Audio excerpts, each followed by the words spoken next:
I thought I still had a place.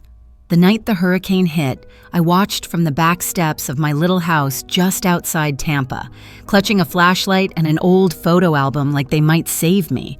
When the winds howled louder than the sirens, I prayed.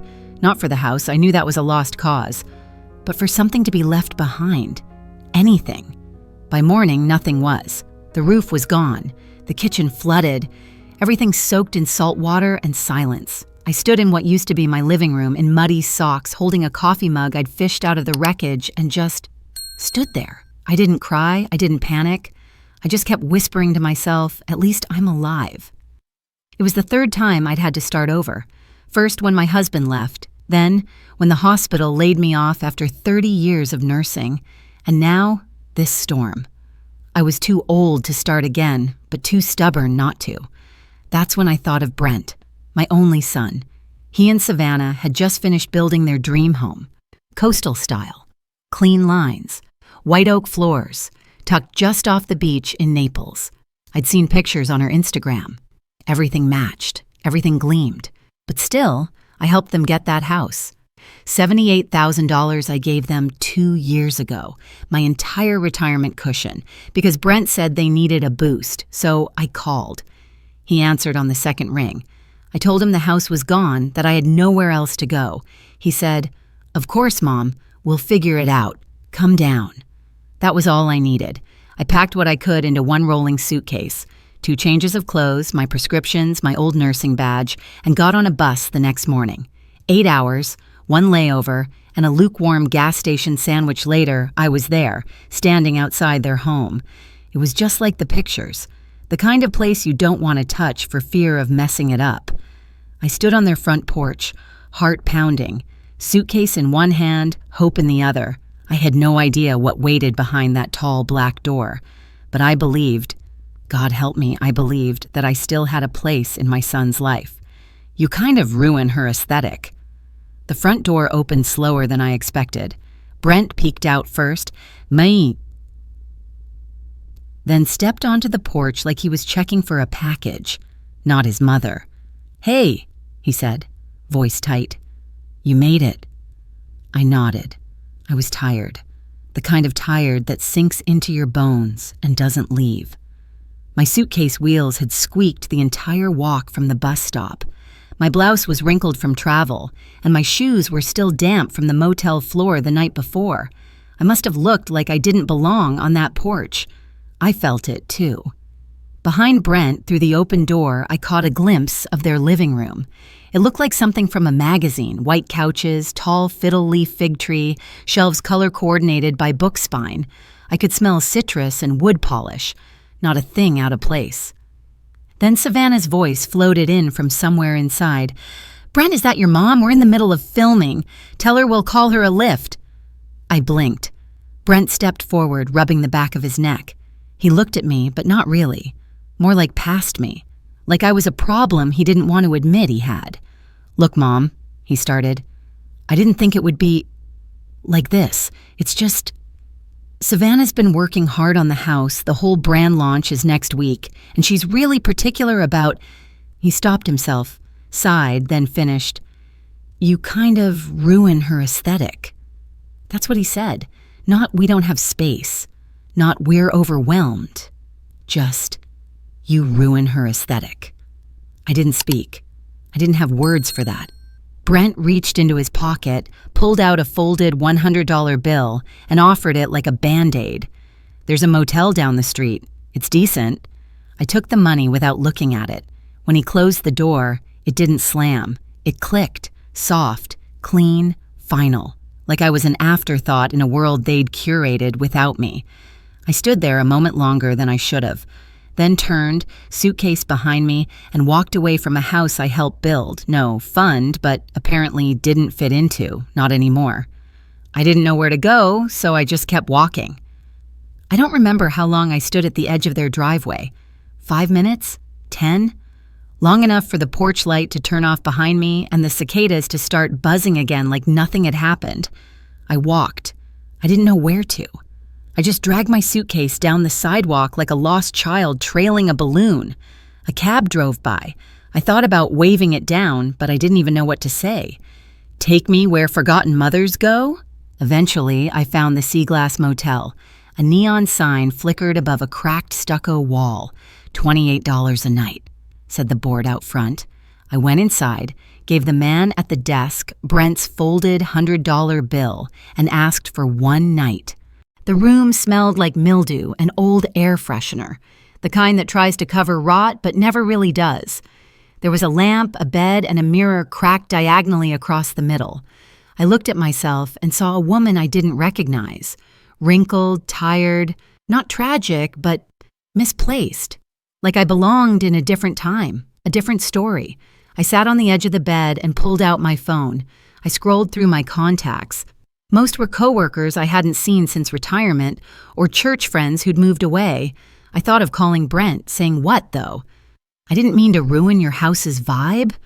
I set the phone down, and then I cried. Not sobbing, not loud, just this slow, quiet leaking from my chest to my throat to my face, like grief had no interest in making a scene, just wanted to drain out of me bit by bit. I didn't cry when my husband left. I didn't cry when I buried my sister with no one else beside me. I didn't cry when I was forced to retire early and pack 30 years into 2 cardboard boxes. But that night, in a room that smelled like old mold and cheap hope, I cried, because for the first time in my life, I realized something I'd never dared to name. I had become an inconvenience, a misfit in my own family, a mother who no longer matched the decor. And that kind of pain, it doesn't scream, it just settles in your bones like cold, and stays. They left me off the deed, and the books. The next morning, I woke up before the sun, not because I was rested, Lord knows I wasn't, but because I couldn't stop thinking. That click of the door the night before had echoed all night in my head, like a broken metronome. Every time I closed my eyes, I heard it again. I sat on the edge of the bed at the Sea Glass Motel, staring at my suitcase like it might have answers.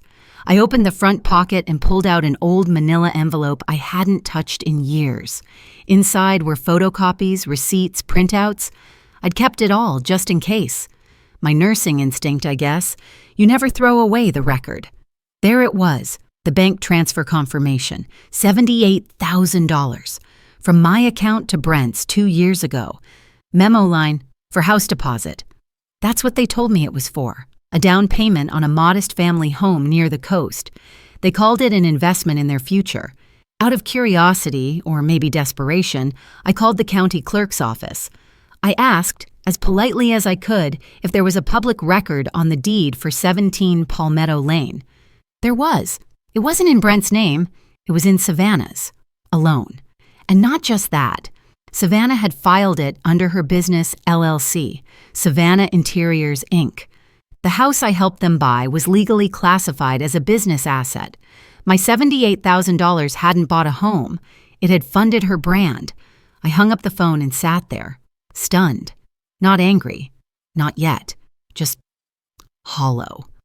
Like someone had scooped out the last bit of me that believed this was all some misunderstanding. They didn't forget to include me. They never planned to. And maybe that's what hurt the most. Not the money. Not even the house. It was the realization that I was never part of the picture. I was the frame someone cropped out to make room for a cleaner, prettier shot. But I wasn't done. Not yet. You called me a misfit, so I built a place for us. I didn't scream. I didn't slam doors. That's never been my way. Instead, I folded up the deed printout, tucked it into my wallet, and left the motel with a calm I didn't quite recognize.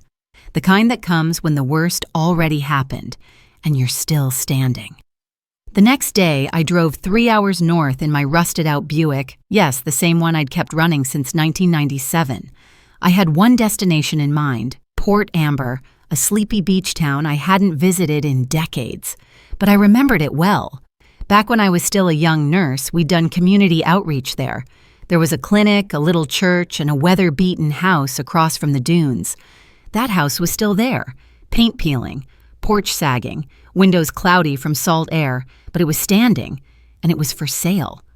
I used what I had left, The savings I'd kept separate, plus a small emergency annuity I never touched. Altogether, just under $96,000. Not much in this market, but enough.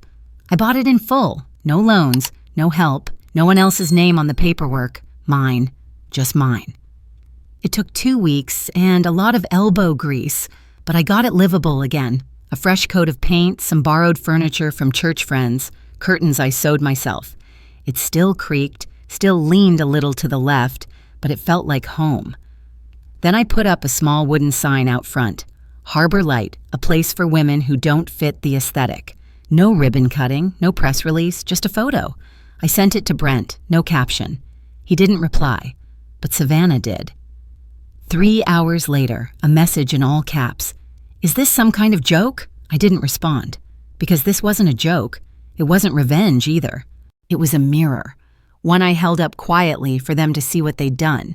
And while they stared into their ring lights and brand deals and curated perfection, I was scrubbing floors and planting herbs and listening to the wind off the water. I was building something. For me. For women like me. For the ones who'd been told they no longer belonged. Not with noise, not with anger, just with purpose.